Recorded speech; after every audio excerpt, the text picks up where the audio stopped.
حضرت ابو صالح آپ کے والد ماجد غوث پاک کے، انہوں نے کہا اس کی پیدائش سے کچھ عرصہ پہلے نانا جان رسول اللہ صلی اللہ علیہ وسلم مجھے خواب میں ملے. حضور نے فرمایا اے ابو صالح ان قریب اللہ تجھے ایک بیٹا دے گا جو میرا بھی بیٹا ہوگا، جس طرح میری شان نبیوں میں بلند ہے اس کی شان ولیوں میں بلند ہوگی.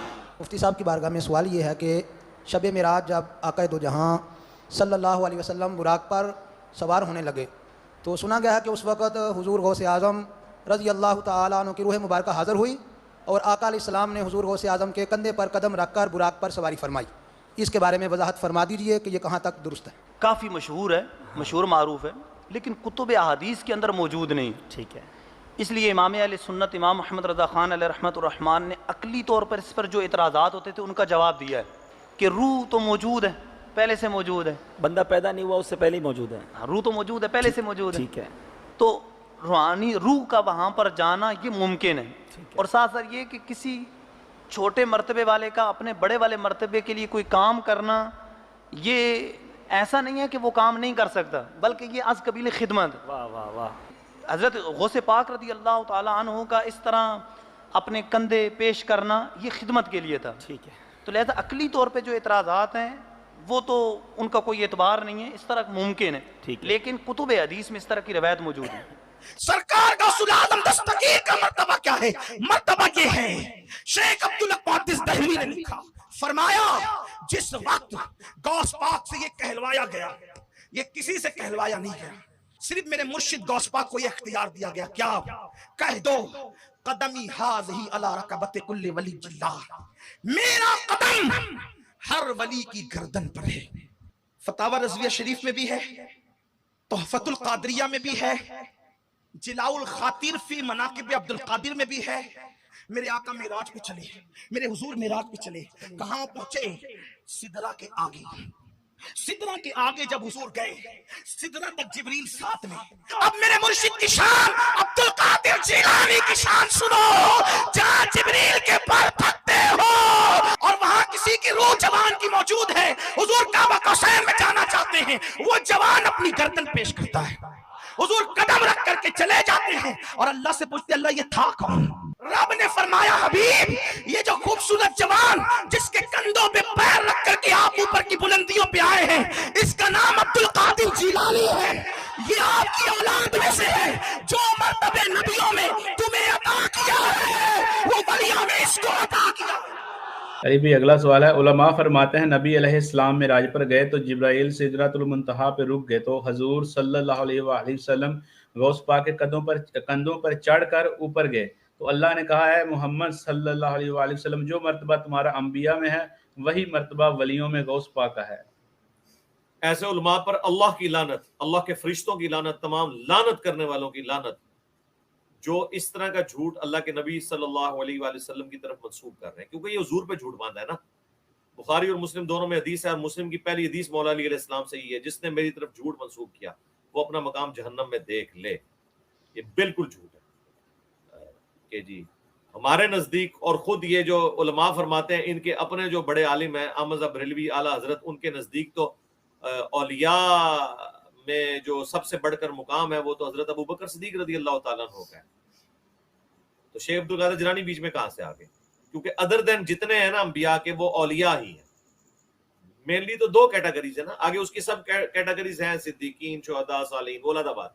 لیکن جو دنیا میں دو کیٹیگریز ہیں نا بڑی ایمان والوں میں، وہ انبیاء اور غیر انبیاء ہیں.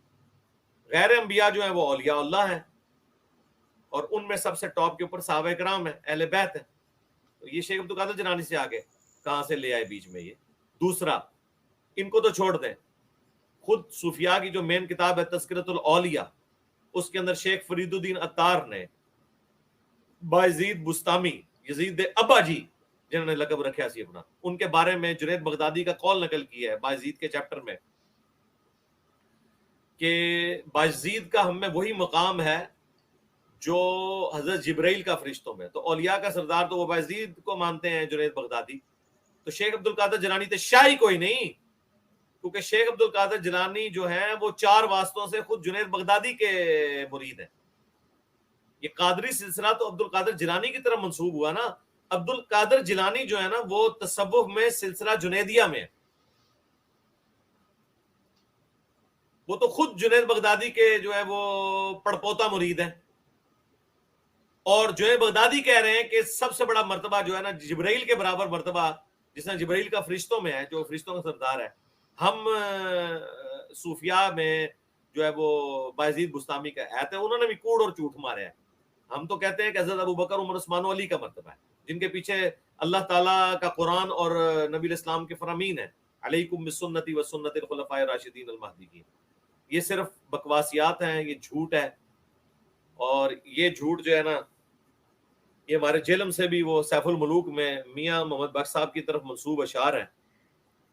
ان کے اندر ہے کہ جدوں اوکھت آئی انبیاء تے روح میرا دا پہنچا، یہ سارے بکواسیات اس کے اندر ہیں. ہم نہیں کہتے، میاں محمد بخش صاحب نے کہے ہوں گے، ان کی طرف چلے منسوب ہوں گے، ایک ٹن اس نے زن رکھ لیتے ہیں. تو یہ سیف الملوک کے اندر اشعار موجود ہیں. اور خود مفتی احمد جار خان نعیمی کا جو بیٹا تھا اقتدار نعیمی، انہوں نے کفر کے فتوے لگائے ہیں سیف الملوک کے ان اشعار کے اوپر، جن میں یہ ساری باتیں لکھی ہیں کہ عبدالقادر جیلانی کا یہ مرتبہ ہے. عبدالقادر جیلانی تو بری ہیں اس معاملے میں کہ ان کے ساتھ یہ چیزیں منسوب کی جائیں. یہ خام خواہ لوگوں نے منسوب کر دی ہمیں، تو بالکل جھوٹ ہے. اللہ تعالیٰ ان کو ہدایت دے. ان لوگوں نے صحابہ اہل بیت کو چھوڑ کے ان بابوں کے ساتھ وہ عقیدے وابستہ کر لیے.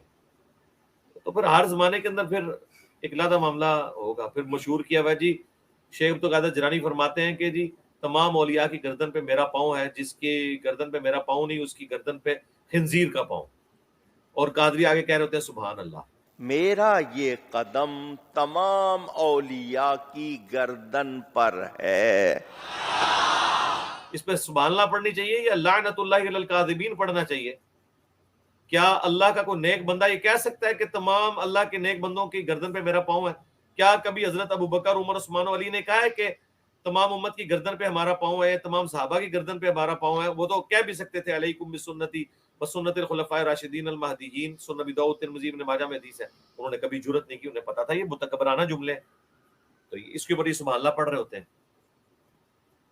اور کہتے ہیں جو ایک ولی سی انہیں نہیں منیا سی تے اس دی گردن خنزیر دا پیر آ گیا سی. اچھا پھر پھکی لے لیں. اگر یہی بات ہے کہ جو عبدالقادر جیلانی کو اپنا پیر یا ولی نہیں مانتا یا بابا نہیں مانتا اس کی گردن پہ خنزیر کا پاؤں ہے، تو ہم پوچھتے ہیں کہ جو مولا علی کو اپنا پیر اور اپنا امام اور اپنا خلیفہ نہ مانے اور ان کی بیعت نہ کرے، الٹا ان کے خلاف تلوار لے کے کھڑا ہو جائے، اس کی گردن پہ کس کا پاؤں ہے؟ ٹائم قیامت تک جائے اس گل کا جواب دینا جائے. جو عبدالقادر جیلانی کی ولایت کو نہ مانے اس کی گردن پہ تم لوگ کہتے ہو کہ خنزیر کا پاؤں. جو مولا علی کی بیعت نہ کرے، ان کی ولایت کو نہ مانے، الٹا ان کے خلاف تلوار لے کے کھڑا ہو جائے، پوری زندگی بغاوت میں گزارے ان کے ساتھ، اس کی گردن پہ پھر خنزیر سے کوئی بڑی چیز ڈھونڈنی پڑے گی جس کا پاؤں رکھا جائے. یہ میں آپ کی ڈاکٹر میں بات کروں، ہمارا کوئی لینا دینا نہیں. ہمارے لیے تو ایک ہی حدیث کافی ہے، صحیح بخاری 2812. عمار کو ایک باغی جماعت قتل کرے گی، عمار انہیں اللہ اور جنت کی طرف بلا رہے ہوں گے اور وہ جماعت عمار کو جہنم کی طرف بلا رہی ہوگی. تو باغی اور جہنم کی طرف بلانے والی جماعت، ٹھیک ہے جی، جس کو نبی علیہ السلام بھی فرمائے، تو پھر وہ جماعت اور اس جماعت کے سرغنہ کی گردن پہ کس کا پاؤں ہونا چاہیے جو تم نے ایکویشنز بنائی ہوئی ہیں؟ ٹائم قیامت تک جو جواب دینا چاہیے اس گل کا. جی ہاں، جھوٹ مشہور کیا ہوا ہے انہوں نے. ان کو خوف بھی نہیں آتا، اللہ سے ڈرتے نہیں ہیں کہ کس کس قسم کی باتیں. پھر کہتے ہیں یہ غوث پاک کے کتے ہیں. نہیں، میں تو غوث پاک کے قدموں کی خاک کا بھی غلام ہوں، خاک کی بھی خاک ہوں، ان کے کتوں کا کتا ہوں. جو کچھ ملا ان کے صدقے. یہ دعوت اسلامی ہے ان کے غلاموں کا. غوث کے کتے ہیں اس لیے اپنے گھروں پہ جھنڈا چلاتے ہیں. جو غوث پاک کے در پہ کتا بیٹھتا تھا وہ دنیا کے پیروں سے افضل ہے. دنیا کے پیروں سے افضل ہے. غوث پاک کا کتا جس کی شان ہے، غوث پاک کے کتے کی شان ہے، وہ دنیا کے پیروں سے افضل ہے. غوث پاک کے کتے کا یہ مقام ہے. ہم کہتے ہیں ہم غوث پاک کے گلی کے جناب ولی تو ہے نہیں کہ ہم کہیں کہ آپ کا قدم ہماری گردنوں پر. ہم تو کہتے ہیں یا غوث ثقلین، اے غوث اعظم، آپ اگر نسبتوں میں ہم عاجزی کا یہ انداز اختیار کرتے ہیں، آپ کی گلی کے کتے سے بھی نسبت ہو جائے، یہ بھی ہمارے لیے بہت بڑی سعادت کی بات ہے.